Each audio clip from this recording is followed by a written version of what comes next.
Bonjour à tous, bonjour YouTube. Aujourd'hui, je vais vous présenter une vidéo sur la sicilienne Najdorf, et plus précisément la taxosine. Je vais vous montrer pourquoi c'est important d'être précis dans les siciliennes en général, dans la Najdorf encore plus en particulier.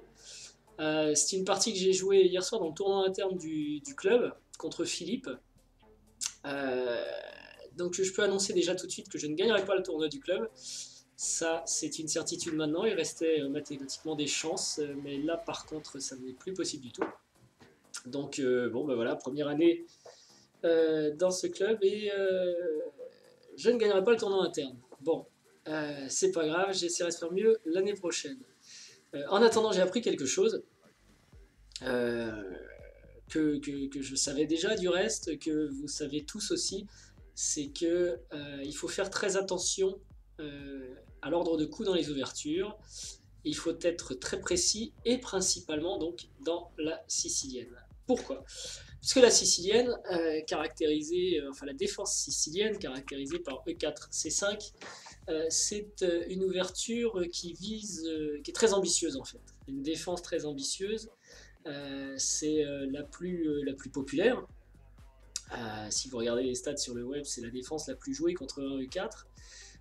Et en fait, pourquoi elle est si populaire? C'est parce que d'abord, elle a été jouée avec succès par Kasparov et Fischer, alors ça fait un héritage quand même assez chargé qui donne envie à tous les amateurs de faire pareil.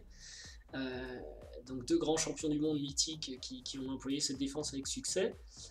Ensuite, les Noirs dans la défense sicilienne, contrairement à la majorité des autres défenses, ne cherchent pas en premier lieu à égaliser, mais en fait annoncent directement qu'ils veulent gagner la partie. Ils jouent pour le gain. Les Noirs jouent pour le gain. Alors une défense avec laquelle on joue pour le gain, c'est intéressant. Maintenant, c'est dangereux parce que c'est quand même les Noirs.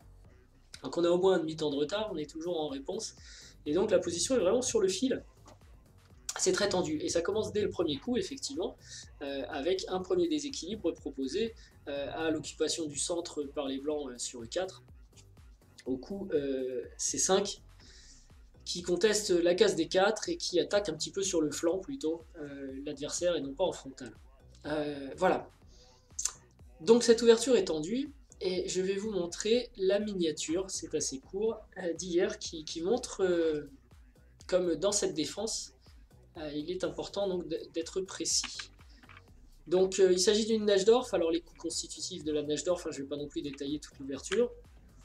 C'est ici la défense à 6.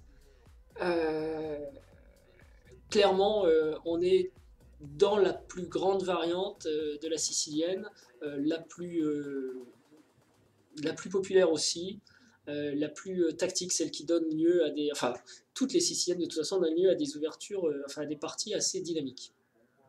Alors, d'ailleurs, j'ai fait figurer la sicilienne Najdorf dans mon répertoire, je la joue avec les noirs, justement parce que les parties sont très tendues, double tranchant et tactiques, puisque j'ai identifié que le calcul était un axe de travail principal pour moi. Je ne veux pas tourner le dos et partir dans la facilité. Et l'ouverture qui devait me forcer le plus à sortir de ma zone de confort, c'était à mon sens la sicilienne Najdorf. Donc je prends ce risque dans mon répertoire de jouer quelque chose pour lequel je ne suis pas forcément, enfin j'allais dire fait, mais non, mais avec laquelle je ne suis pas nécessairement à l'aise, mais pour devenir à l'aise et pour progresser là-dedans. Ceci étant, c'est quand même très pointu et il faut savoir ce qu'on fait. Voilà, donc déjà il y a énormément de variantes à prendre, donc c'est beaucoup de travail de mettre des ouvertures comme ça dans son répertoire. Beaucoup de variantes à connaître, beaucoup de pièges, beaucoup de plans, beaucoup de possibilités. Rien que sur ce coup, le nombre de possibilités blanches très très correctes et très très jouées est très nombreux. Hein. On a par exemple fou E3, fou G5, ah pardon, je me suis trompé, donc fou G5 qui est la variante principale, on a fou E3 pour l'attaque Bearn, on a l'attaque Sozine avec fou C4, on a des variantes avec F3 tout de suite, il y a l'attaque Adams avec H3, à la mode, mise à la mode par Karyakin et Carlsen récemment, il y a A3, mais bon, ça c'est un petit peu différent. On a évidemment des variantes avec G3, la variante G3 qui rigolote. Voilà, et ça fait déjà regarder l'échiquier, quasiment toutes les pièces blanches. Alors oui, bien sûr, il y a le classique fou E2, qui a été joué notamment par Karpov, mais enfin qui est un coup très classique. Toutes les pièces blanches, pardon, toutes les pièces blanches non développées peuvent sortir sur des cases différentes et on a affaire à chaque fois à de grandes variantes. Voilà. Alors je ne sais pas pourquoi mon échiquier a bougé, normalement on est sur A6, hein, où toutes ces possibilités se présentent. Mais bon, ça permet vraiment de bien voir tout ce que peuvent faire les blancs. Et donc tout ce que les noirs doivent apprendre, parce que toutes ces variantes, enfin peut-être A3 c'est un peu inférieur, et puis le plan pour s'en sortir est assez simple, mais ça montre bien que les noirs ont énormément de travail lorsqu'ils rentrent dans ce genre de variantes pour préparer leur ouverture. Alors en plus tous ces coups sont très très joués, donc il y a des nouveautés, il y a des idées, mais qui proviennent très tard. Il y a certaines variantes qu'il faut peut-être connaître à plus de 20 coups, donc fois le nombre de possibilités dès le 6e coup, vous voyez le truc. Bon. Je ne vais pas m'étendre sur le sujet non plus, mais donc c'est une ouverture sur laquelle, quelle que soit la variante choisie par les blancs, on arrive toujours dans une partie très tactique et très compliquée. C'est jamais calme, c'est toujours la tempête, tout simplement parce qu'ici on a déjà un fort déséquilibre, hein. Les blancs occupent le centre, les noirs disposent de la colonne C, sur laquelle ils vont essayer de jouer, et donc s'il y a un grand roc, il y aura des attaques virulentes. Ah, c'est ça qui change les trucs, d'accord. S'il y a un petit roc, malgré tout le déséquilibre continuera d'exister. On a ce pion qui est aussi un petit peu questionné. Je ne sais pas pourquoi je n'arrive pas à faire ce que je veux, voilà. Au centre, un déséquilibre déjà de petits centres en fait. Donc des parties extrêmement dynamiques. Voilà. Toutes ces flèches montrent bien la complexité à venir. Et donc je joue à 6. Et Philippe donc a choisi hier l'attaque Sozine, Fou C4. Fou C4 qui était. Alors ça s'appelle l'attaque Sozine, c'est un peu anecdotique parce que Sozine c'était bien un joueur russe qui a dû la jouer une ou deux fois, peut-être lui le premier. Mais ensuite c'est surtout Fischer qui a mis ce coup à la mode ou au goût du jour. En remportant de grands succès avec Fou C4. Donc c'est une partie intéressante, c'est une variante qui sort un petit peu aussi des schémas très très classiques qu'on a sur l'attaque Byrne par exemple avec Fou E3. Ah oui, je suis en train de faire des dessins donc je ne peux pas. C'est une nouveauté de Chess6 en fait de pouvoir faire ces petites flèches là. Chess6 ne le permettait pas auparavant, donc l'outil free totalement gratuit, disponible sur le web pour les utilisateurs Windows, de gestionnaire de bases de données PGN. Donc ça va pas très loin sur la base de données, mais en tout cas ils ont ajouté des fonctionnalités pour faire des petits dessins. Ça c'est sympa, sauf que c'est la première fois que je l'utilise, la mise à jour elle a eu lieu il y a peu de temps. Enfin en tout cas moi j'ai mis à jour il y a peu de temps.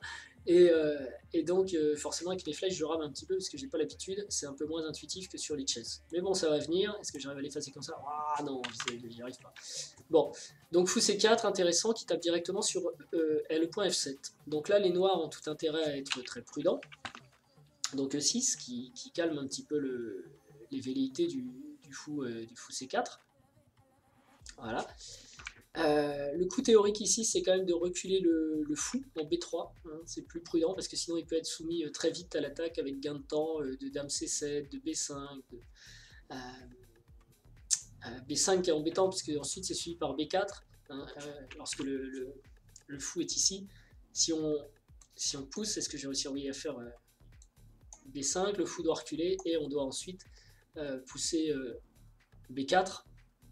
Ce qui pose un problème sur le pion E5. Oh là là là, sur le pion E4. Voilà.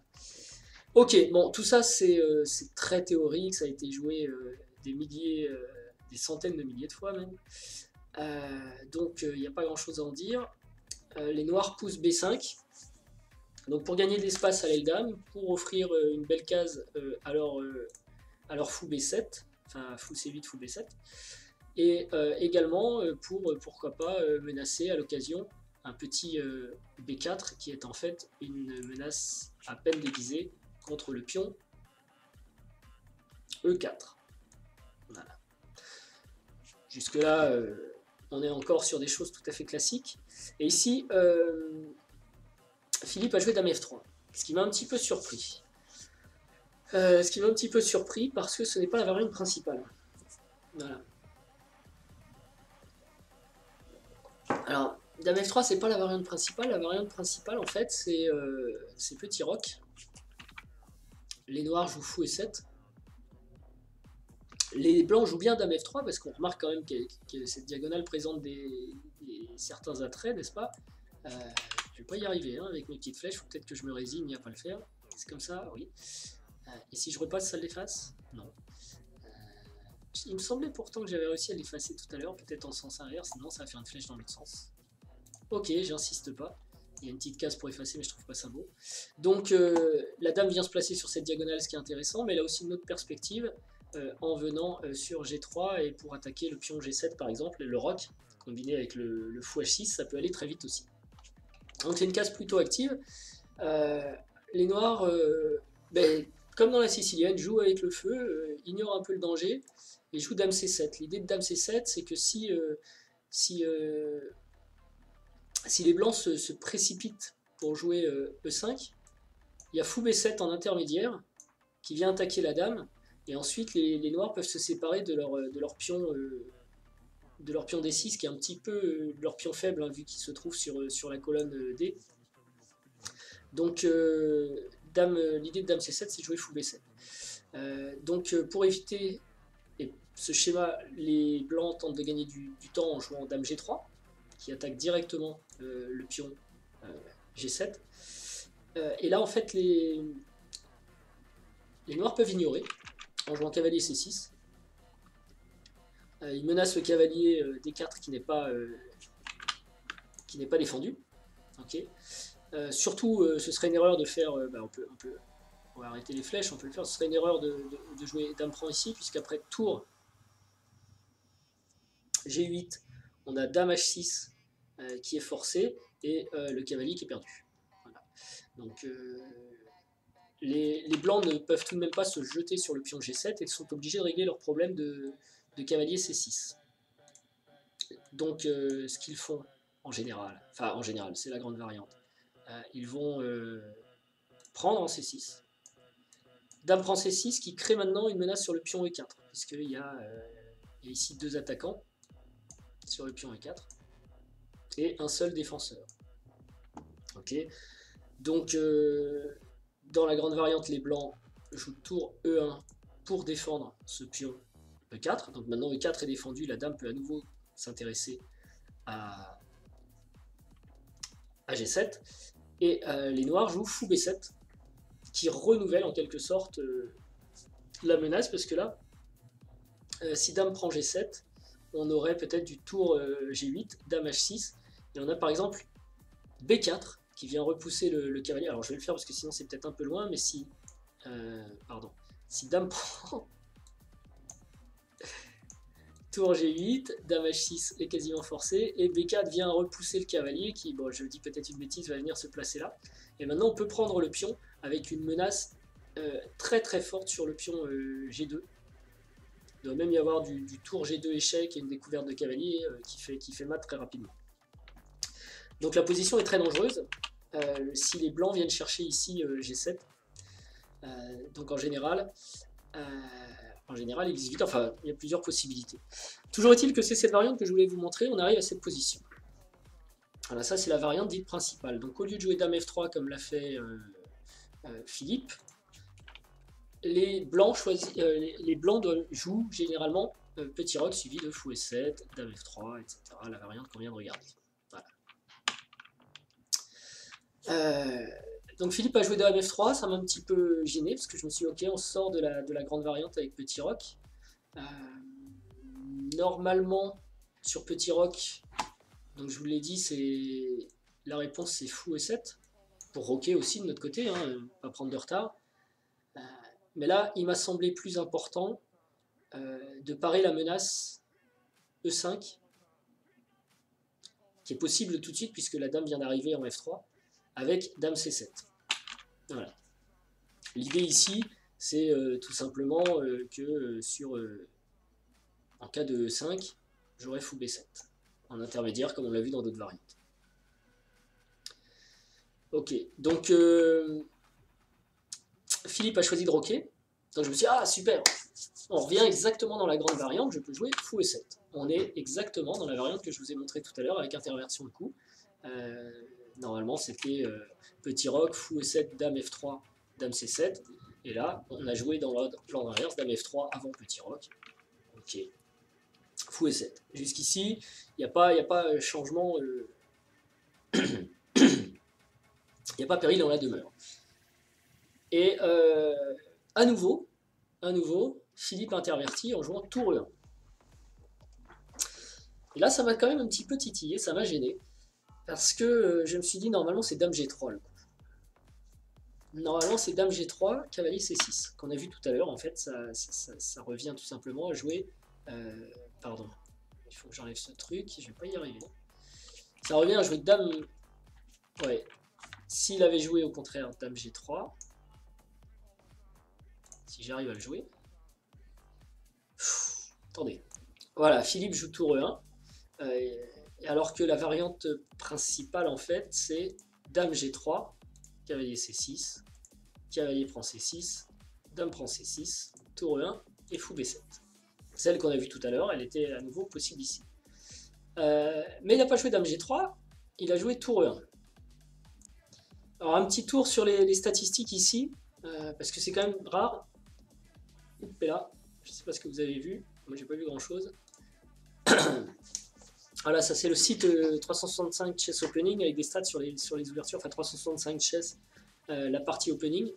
Dame G3, on le voit, est joué ici 540 fois dans la base de données, contre seulement 80 fois pour tour E1. Et sur Dame G3, il y a deux réponses phares qui sont Petit Roc et Cavalier C6. Ok, qu'est-ce qui s'est passé dans notre partie?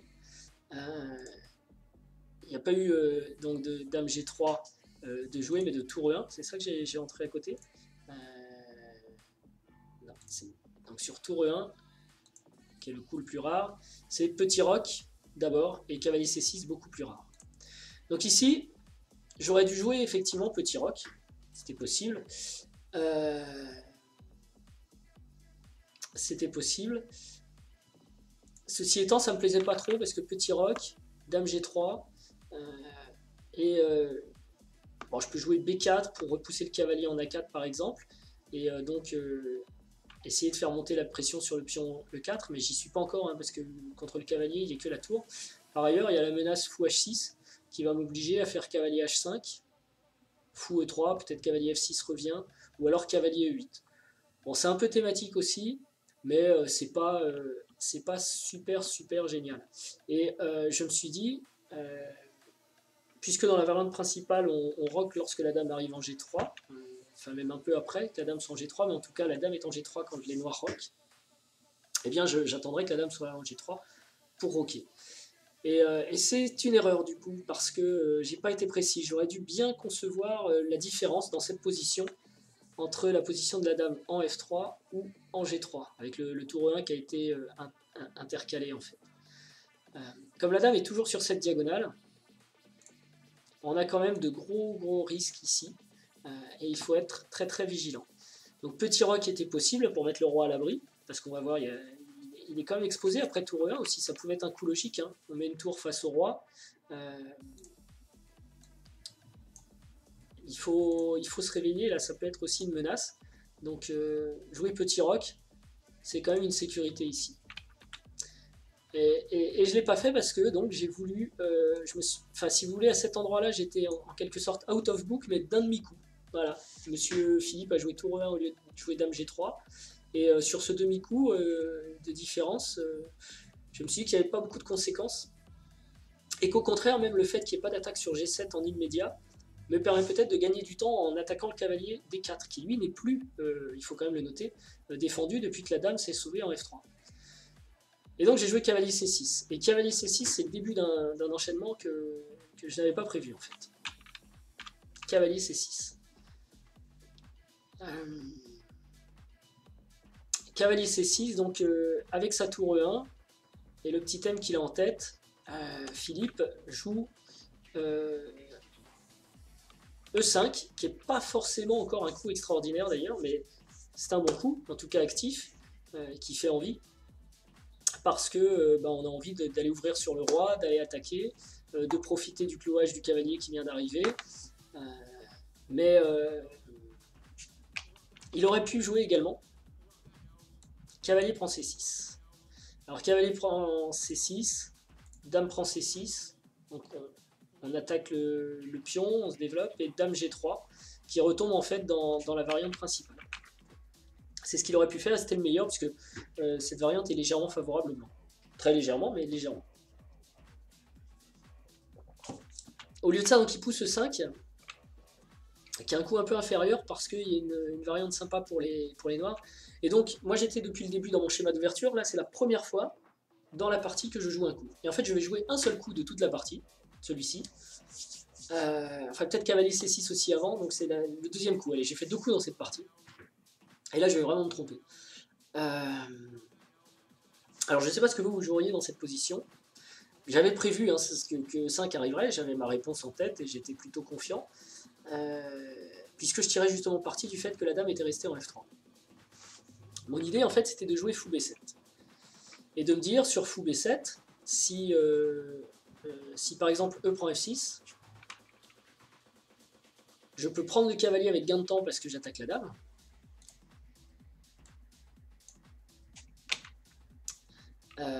Donc la dame doit bouger.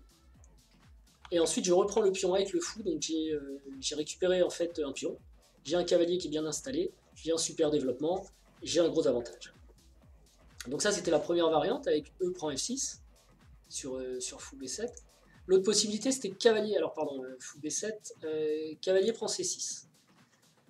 Sur cavalier prend C6, c'est pareil, c'est plutôt bien pour les noirs, je trouve. Il y a fou prend qui attaque la dame. Dame G3, dans le thème de l'ouverture, on va dire. D prend E5. Alors, les noirs prennent le pion. Ce pion ne va pas être solide, hein. Il est fragile, il risque de disparaître très vite. Mais néanmoins, c'était le pion D6 qui était plutôt faible et exposé sur la colonne D au coup d'avant, hein, toujours dans la sicilienne, lorsqu'on a poussé E6, D6 est assez faible. Donc les noirs sont plutôt contents de se débarrasser de cette faiblesse. En plus, il faut que les blancs cavalent pour le récupérer. Et si les blancs s'amusent à venir chercher le pion G7, par dame prend G7, eh bien il y a tour G8 qui est plutôt ravageur. Hein. Dame prend G7, tour G8, dame H6, et on peut commencer à attaquer avec tour G2 échec. Qui semble très favorable au noir, bien entendu. Enfin, qui est très favorable au noir, même gagnant à ce stade. Donc cette variante m'allait aussi, la variante avec cavalier prend C6 sur fou B7. Qu'est-ce qu'il y avait d'autre comme possibilité sur fou B7, pardon. Cavalier DB5 était plus embêtant. Je l'avais regardé aussi. C'était plus compliqué. Et c'est le coup auquel je pensais. Celui que je croyais voir arriver sur l'échiquier. Donc j'avais A prend B5. E prend F6. Cavalier E5 pour attaquer la dame, donc profiter de la découverte, qui est si vous voulez, quand je disais au début que la sicilienne c'est une défense qui est sur le fil, on en a l'illustration là, on a vraiment qu'un tout petit coup, on a pris tellement de risques avec ce décalage dès le début, que la position ne tient souvent qu'à un fil, qu'à un seul coup. Cavalier E5, dame G3, et G prend F6 parce que on veut exploiter en fait le roi noir va rester au centre. C'est pas vraiment un problème. Par contre, on va exploiter le fou et la batterie de tour fou pour attaquer, comme on l'a vu dans la variante précédente tout à l'heure. Ici, les blancs auraient pu jouer fou F4. Et après le surprenant roi D7, je pense que la position est au moins égale. Le roi est quand même à l'abri derrière une palanquée de pions. Les tours noirs sont liés et l'attaque sur le petit roc va démarrer avec une tour G8 qui est plutôt dangereuse. Donc sur roi D7, les blancs doivent absolument éviter tour G8, donc ils poussent dame H3, tour G8 rentre, et bon, c'est quand même assez compliqué pour les... Enfin, les noirs sont pas gagnants non plus, mais la position est équilibrée, quoi. Tout le monde a des chances. Voilà. Donc c'était la variante la plus tendue. Alors, ah oui, on peut se demander aussi pourquoi, tout à l'heure, là j'ai joué fou F4, il y avait cavalier B5 qui devait peut-être vous tenter. Si cavalier prend B5, il y a dame A5 qui fait une double attaque sur le cavalier et sur la tour. Double attaque. Donc le cavalier doit revenir. Et après grand roc, à nouveau, les noirs, alors il est surprenant ce grand roc, mais on est dans une sicilienne. Enfin, peut-être que roi D7 le faisait aussi, mais roi D7 c'est embêtant parce qu'on a du fou à 4 échec qui vient taper sur D7, donc c'est pas forcément génial. Alors que sur le grand roc, il n'y a plus d'échecs, les tours sont liés, et on a très très vite la possibilité de jouer tour G8. Donc fou E3 pour essayer de tirer parti de la mauvaise position de la dame, fou D2 pour essayer de tirer parti de la mauvaise position de la dame. Et là tout de suite, les noirs ont le très intéressant cavalier F3 échec, qui pose un problème parce que si G prend, ben, on a la dame qui va sauter. Voilà, comme ça. Et à ce stade, les noirs prennent l'avantage. Si G prend, donc on a tour G8 qui ramasse la dame contre la tour et le cavalier qui est avantageux. Et puis même si le roi noir n'est pas très à l'abri, le roc blanc, bah maintenant il n'est pas à l'abri. Et si la dame bouge, on peut prendre le fou D2 ou la tour E1 au choix. Voilà. C'est une variante compliquée, mais une variante qui marche pour les noirs. Bon, par contre, on va arrêter avec le suspense. Tout ça, c'est ce que j'avais regardé. Par contre, ce que j'avais pas regardé et qui est beaucoup plus direct, c'est cavalier prend E6. Donc voilà, moi j'ai joué cavalier C6, qui en fait est l'enchaînement direct qui amène à cavalier prend E6. Et après, je joue plus en fait. Après, je joue plus. Donc, qu'est-ce que je peux vous dire d'autre ici? Ce que je peux vous dire ici, c'est que au lieu de jouer fou B7, donc, qui est une erreur, à cause de cavalier prend E6, donc j'ai joué un coup ou deux, fou B7 qui est vraiment une erreur. Plus, il faut quand même se demander qu'est-ce que ça change, quoi. J'étais toujours dans l'élan de l'ouverture. Le fait que le fou vienne en B7, bah, il est évident qu'on lâche quand même la case E6. Elle est plus défendue par le fou. Voilà, donc j'étais dans l'élan de l'ouverture, mais l'élan c'est une bonne chose dans le sport. Par contre aux échecs c'est pas terrible. Vous avez, si vous êtes dans votre élan et que la variante que vous avez apprise change, si votre adversaire dévie, apparemment il faut s'arrêter net. Il ne faut pas continuer sur l'élan. Donc mon élan c'était cavalier C6, fou B7. Il ne faut pas continuer sur l'élan, il faut absolument s'arrêter et réfléchir à toutes les différences que cela implique. Même si c'est un petit coup, là en l'occurrence c'était tour E1 au lieu de dame G3. La précision est essentielle. Et malheureusement, moi j'ai continué sur l'élan avec cavalier C6. Et cavalier C6 déclenche l'enchaînement en fait. L'enchaînement dramatique. Qu'est-ce que j'avais d'autre que j'ai pas regardé aussi? Il y avait peut-être cavalier D5, mais ça c'est une erreur. Si je veux pas enlever le fou en fait, pour garder la défense de la case aussi, je peux jouer aussi cavalier D5. Voilà. Mais sur cavalier D5, les blancs ont un gain immédiat et tout droit. Cavalier prend D5, donc puis on prend pour pas perdre la pièce, puis en plus sa dame est attaquée derrière. Cavalier prend C6, ok, bon bah donc dame prend C6. Fou prend D5, on voit l'enfilade, dame tour. On voit aussi tour E1, roi E8. Bref, c'est une grosse catastrophe pour les noirs. Donc cavalier D5 ne marche pas. Pourquoi il fallait regarder cavalier D5 quand même? Parce que c'était dans cette position, lorsque les blancs jouent E5, ils menacent le cavalier F6 bien sûr, et ils menacent en même temps le cavalier C6. Donc les deux cavaliers sont menacés, et cavalier D5 c'est un coup qui permet de sauver le cavalier F6 et de défendre en le cachant le cavalier C6. Donc c'est un coup de défense possible, mais on voit qu'après, donc cavalier prend C6, enfin cavalier prend D5, puis on prend D5, cavalier prend C6, dame prend C6, fou, D5. Ça ne marche pas du tout. Donc ce coup est exclu. Donc pour moi, le seul coup, c'était effectivement fou B7, qui amène malheureusement l'excellent cavalier prend E6. Alors sur les analyses ensuite, il s'avère que en fait le meilleur coup pour les noirs ici, c'est déjà de sacrifier la qualité. Ce que j'ai vu aussi pendant la partie, mais qui ne m'intéressait pas du tout, j'avais pas envie à ce stade de donner la qualité. Je pensais que fou B7 tenait en fait. La qualité par cavalier B4. Non, pardon, cavalier prend D4. Donc là, la dame peut prendre, évidemment. Ensuite, il faut se débarrasser de la menace sur F6, donc D prend E5. tout de suite. On ne peut pas jouer le fou B7, hein, enfin fou C8 B7 puisqu'il est cloué. Donc il y a ce clouage. L'idée de ce coup par contre c'est que on va peut-être pouvoir roquer et très vite venir bloquer la dame. Donc il y a ce thème quand même qui est dans l'air. Ici les blancs peuvent...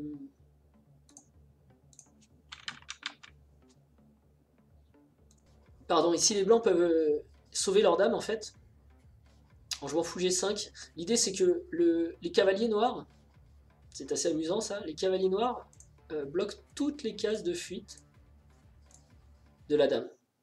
Donc on n'a plus qu'à roquer et bouger fou B7, on aurait encore dame A7, tour A8 et on gagne la dame. Donc c'est vraiment une idée intéressante. Donc les blancs, eux, vont essayer au contraire d'enlever un de ces cavaliers, voilà, par fou G5 par exemple, pour pouvoir libérer leur dame. Si moi je suis mon plan, j'aurais petit roc, mais après petit roc, par exemple petit roc, fou prend F6, fou prend F6, dame E4, la dame noire, la dame blanche pardon, sort, le pion E5 va tomber, on est dans une partie à peu près équilibrée, les noirs ont un léger avantage quand même, du fait de la paire de fous notamment, mais c'est pas très significatif. Par contre, cavalier C6 ici, menace directement de faire fou B7, ok. Et donc là, les blancs doivent essayer de sortir déjà du feu. Donc avant fou B7, il faut faire petit roc. Et c'est cavalier B5 qui va venir à la rescousse. Apprend B5, apprend B5. Il faut sauver le cavalier, donc cavalier D4. Et la dame peut toujours pas sortir du coup, puisque le cavalier revient au D4. Donc contre-attaque, tour A7. C'est super tendu et c'est légèrement à l'avantage des noirs. Mais je ne vais pas aller plus loin dans cette variante.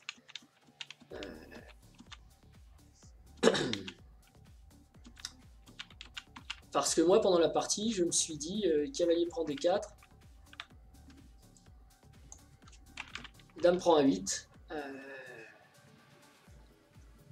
Ça va être quand même très difficile d'aller chercher la dame. Alors, sur la variante que je viens de rentrer, D prend E5, c'est vrai que les noirs pouvaient tirer leur épingle du jeu. C'était une possibilité. Maintenant, comme on le voit d'ailleurs dans cette variante, hein, le piège de la dame est en place, mais on voit pas de variante où on gagne la dame, quoi. Et moi, c'est ce qui me gênait. Je me suis dit, je vais pas donner tout de suite une qualité, laisser rentrer la dame en A8 et ensuite ramer pour essayer de piéger une dame sans certitude, quoi. Alors que dans cette position, j'ai fou B7 qui va très bien, puisque maintenant, l'idée de fou B7, hein, c'est que je vais menacer le cavalier prend D4 ou le cavalier prend E5. Mais donc, il y a cavalier E6. Voilà. Donc, les variantes qu'on a vues tout à l'heure ne marchent plus du tout avec fou B7. Les cavaliers prend E5, les cavaliers D4. Et ici, il n'y a plus rien qui marche en fait. C'est déjà fini. Donc manque de précision dans la sicilienne en deux coups, cavalier C6 fou B7, et gros drame. Donc sacrifice, pseudo-sacrifice en E6, qui ouvre en fait les lignes sur le roi. Il y a déjà plus de coups hein, pour les blancs. J'ai envie de dire, c'est pour les noirs, pardon. J'ai envie de dire c'est déjà fini. Ici madame est attaquée, donc peut-être la seule façon de sauver la dame serait de jouer dame D7. Mais il y a cavalier prend échec qui gagne un deuxième pion. Le roi bouge. Pion prend D6 qui attaque le fou. À la limite, on peut ramasser le cavalier. Pion prend le fou. La position noire est totalement désespérée. On a le roi qui est exposé, toutes les pièces blanches qui bougent.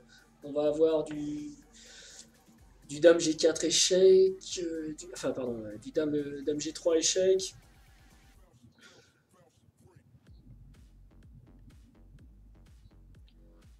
Je vois pas de bonne façon. Enfin, de toute façon, ça saute aux yeux, quoi. La position des noirs est totalement désespérée. Il n'y a aucune coordination. Tout est ouvert. Ça rentre de partout. Bon, la partie est finie. Donc, je voulais pas rentrer là-dedans. Ça, par contre, c'est facile à calculer. Donc l'autre possibilité, c'est tout simplement de prendre le cavalier, ce que j'ai fait. Voilà. Est-ce que j'ai autre chose à dire quand même sur la variante précédente? Non, rien à dire. Donc ici, les blancs ont un choix, soit prendre en F6, soit prendre en D6, c'est possible également. D6, c'est une erreur. Si pion prend D6, on a fou prend D6, qui menace en plus H2. Là, les noirs se réveillent un peu. Alors évidemment, il y a tour prend E6, échec, ou fou prend E6 qui est intéressant. Sur tour prend E6, il y a quand même une petite ressource noire, cavalier E7, avec une découverte donc, du fou sur la dame.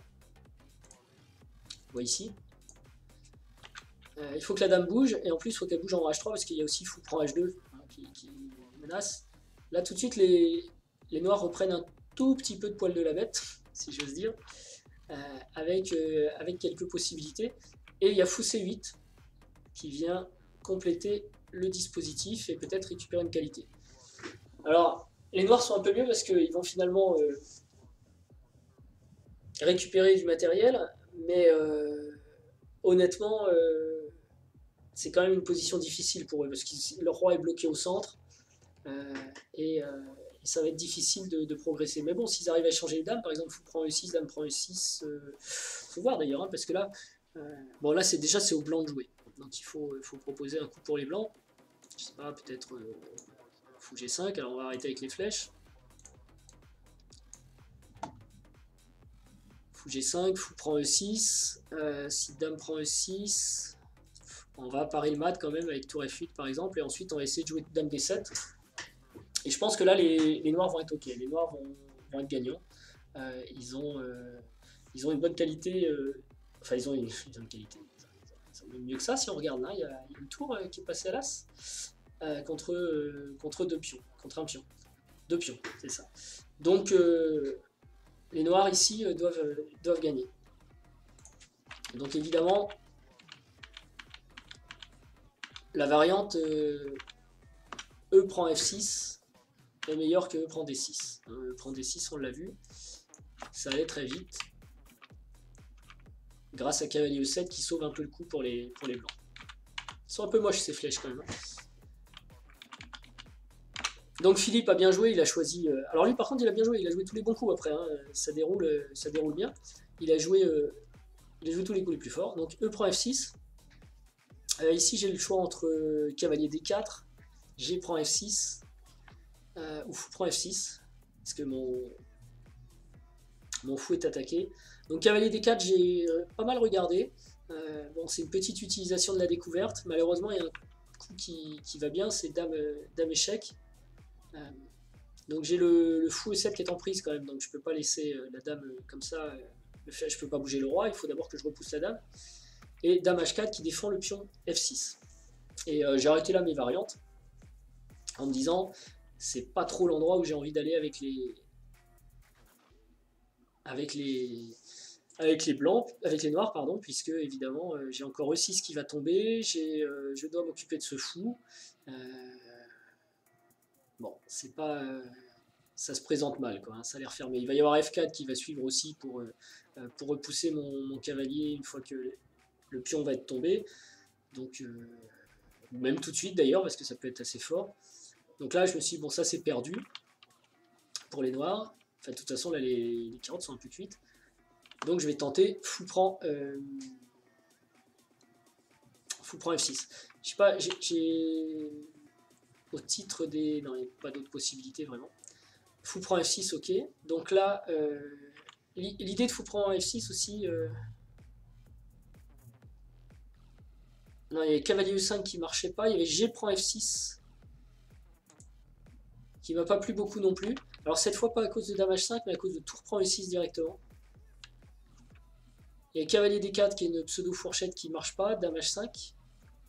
Roi D7. Et après, l'excellent tour prend E7, dame F7 échec. On va dire que dame échec, la tour tombe en H8 et les noirs sont totalement morts aussi. Donc voilà, ce petit coup imprécis est payé cher, donc du coup fou F6. Bon, ok, soit, on va dire, allons-y pour fou F6. Ce sur quoi j'attendais tour E6. Cavalier E7 qui sort avec un peu moins de force que tout à l'heure. Dame H5. G6 qui est un petit peu forcé pour repousser la dame et essayer de sauver le fou. Mais même là, en fait, il y a une belle ressource pour les noirs, c'est de proposer tout simplement l'échange des dames. À ce stade, c'est génial pour eux. Par cavalier D5. Et si je prends, échec, et il y a la tour qui tombe. Donc c'est gagnant, hein, parce que sur roi D7 par exemple, cavalier prend A8, le fou défend la tour E6, donc les noirs ne peuvent pas récupérer de tour. Donc c'est totalement perdu pour les noirs. Donc du coup j'ai joué fou F6. En sachant que c'était pas génial non plus, hein, mais de toute façon c'est un peu fini. Fou F6 et...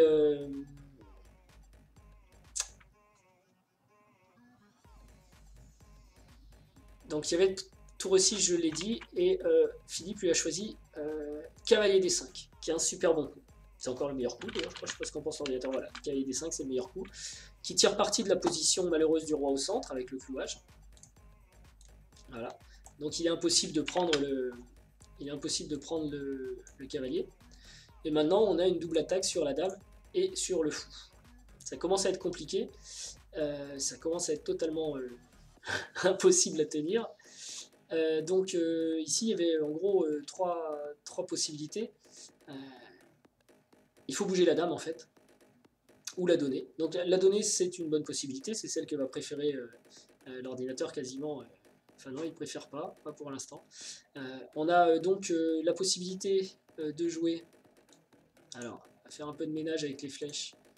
On a la possibilité de jouer dame D7. Voilà, pour défendre le pion E6. Et mettre la dame hors d'attaque. Dame F7 avec la même idée. Dame D8 pour ne pas défendre le pion, mais défendre le fou quand même, qui est menacé. Ou Dame A5, qui est la variante active. Alors on va regarder la variante active tout de suite. Dame A5. Je sais pas si je l'avais noté. Je vous demande un instant. Si, je l'ai noté. Donc Dame A5 qui attaque qui semble attaquer la tour, mais évidemment elle se soustrait à l'attaque immédiatement. Tour échec. Roi D8. Et là, les blancs ont un très joli coup, toujours dans le même principe que ce qu'ils font depuis le début, l'activité autour du roi, Dame F5, qui est en train de construire en fait un réseau de maths autour du roi noir. Et si on veut éviter ce réseau de maths, il y a fou E7 par exemple. Parce que sinon la menace c'est tour prend D6 ici, tour prend D6 mat quand même. Il faut l'avoir en tête. Tour prend D6. Est-ce que c'est mat? Oui. Non. Il y aurait roi. Bon, on peut regarder, hein. Ça coûte pas cher de toute façon. Donc je sais pas, si on joue un coup comme G6, non G6 c'est pas la meilleure idée du monde. Je suis en train de chercher où je suis. On va le regarder après de toute façon, mais là fou E7 pour défendre, donc il y a quand même la menace tour D6 échec, fou E7 pour défendre le pion D6. Fou G5 qui est un bon coup, qui vient clouer le fou en fait et qui renouvelle la menace tour prend D6 échec.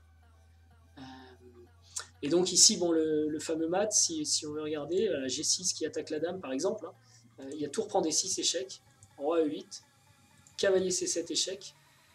Si dame prend C7, en fait le cavalier c'est juste une sortie pour libérer le fou et l'espèce de mat du berger ici, qui vient finir la partie. C'est mat. Voilà.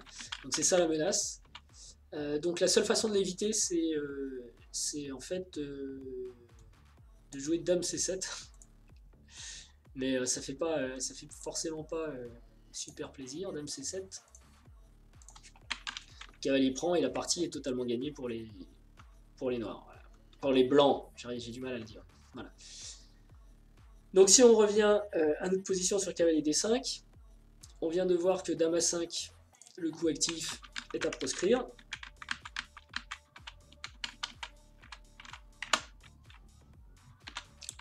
Donc il nous reste les cases, celui-ci on peut l'enlever, hein.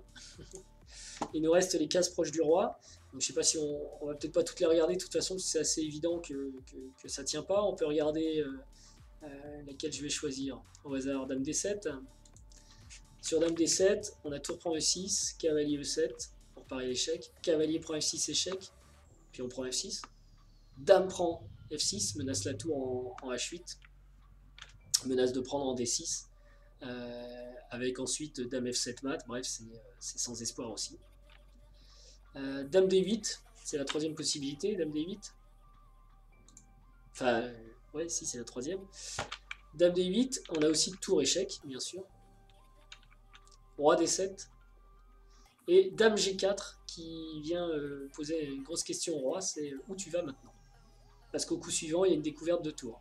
Ce sera tour prend D6 ou ce sera tour prend D6. Qu'est-ce qui se passe, mon Dieu, mon Dieu, mon Dieu, mon Dieu, mon Dieu, qu'est-ce qu'il me fait? Je comprends pas. Je comprends pas ce qu'il me fait. Ça vient pas du programme, hein, ça vient de moi. Il y a une mise à jour et j'appuie plus sur les bons boutons en fait. Donc je disais sur Dame D8. Voilà. Dame D8. On va le faire à la main si j'y arrive pas autrement. Tour échec. Roi D7 et Dame G4, donc l'excellent coup qui vient demander au roi où il peut se sauver. Et quel que soit son choix, de toute façon, au prochain coup, c'est tour prend D6 échec ou tour prend F6 échec, avec probablement la dame qui saute.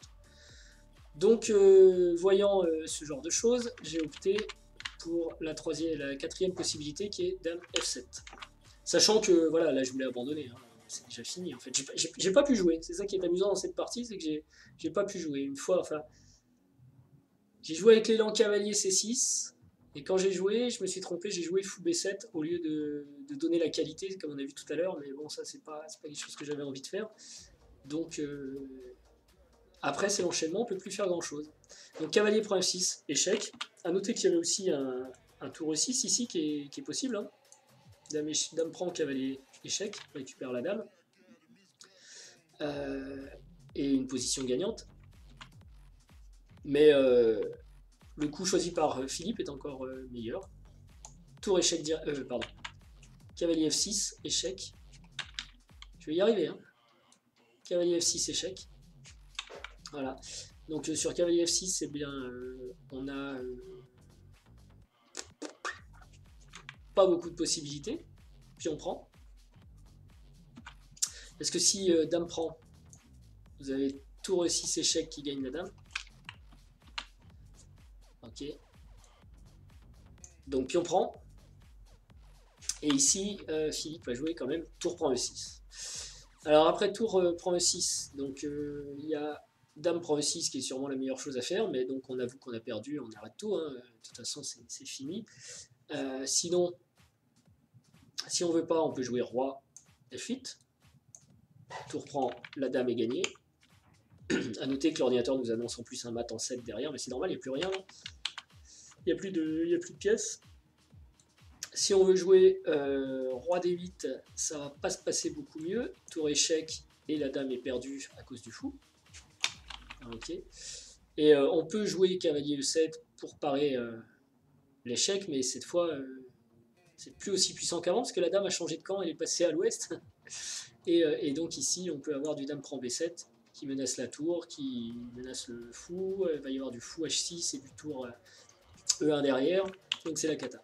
Donc dans cette position, comme il n'était pas encore trop tard, pardon. Ouais, dans cette position, comme il n'était pas encore trop tard, j'ai pris la sage décision d'arrêter et d'aller faire autre chose que de jouer aux échecs. Parce que cette miniature avait assez duré déjà. Donc une belle partie quand même qui, moi, m'a enseigné une chose, c'est faut pas trop dérouler, c'est bien d'apprendre les ouvertures, mais attention tout de même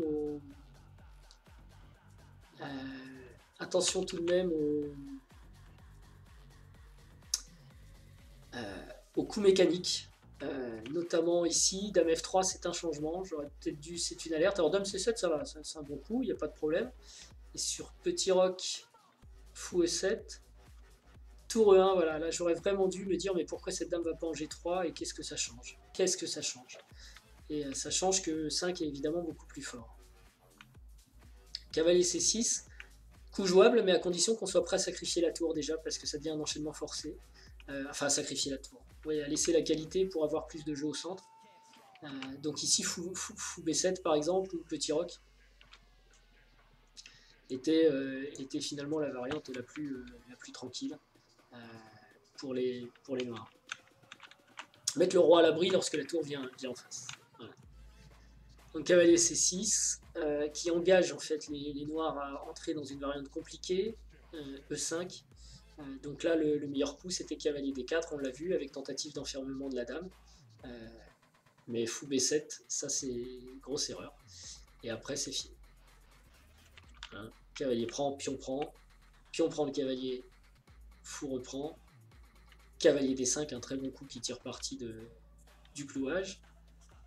Cavalier échec, donc on n'a pas le choix. Tour échec, et il est temps déjà d'arrêter. Super miniature, je trouve, de la part de Philippe, qui a très bien exploité un coup que j'ai raté. Donc je sais pas, ça s'appelle une défaite théorique quand on rate un coup dans l'ouverture, comme ça. Mais moi j'en ai appris quelque chose en tout cas. C'est maintenant, dès que je sentirai que je suis sorti de mon répertoire, en partie longue, je m'arrête. Je m'arrête, peu importe. Il n'y a surtout pas d'élan, il y a forcément une différence, il y a forcément quelque chose à exploiter, et il faut chercher, et pas jouer avant d'avoir trouvé. Voilà. Sur ce, j'espère que vous avez apprécié. C'était un peu confus par moment, parce que j'ai ramé avec l'interface, mais j'espère que vous avez compris le principe, en tout cas, sur la sicilienne. C'est une ouverture passionnante, mais surtout, ne vous fiez pas qu'à vos connaissances quand vous en sortez, méfiez-vous et commencez vraiment à calculer parce que ça peut être très dangereux très vite. Et ce que j'aime bien dans cette partie aussi, en fait, c'est pour ça que je voulais vous la montrer, c'est qu'on y trouve tous les thèmes qui sont assez récurrents dans la sicilienne quand les noirs se trompent, à savoir une poussée E5, un sacrifice en E6, une arrivée de cavalier en D5. Tout ça sont vraiment des thèmes qu'on va trouver dans toutes les variantes de pièges en fait de la sicilienne. Donc c'est bon à connaître avec les blancs. Parce que ces trois petits coups sont vraiment thématiques en fait. Et redoutablement efficaces. Sur ce, je vous souhaite une bonne journée et je vous dis à bientôt. Au revoir.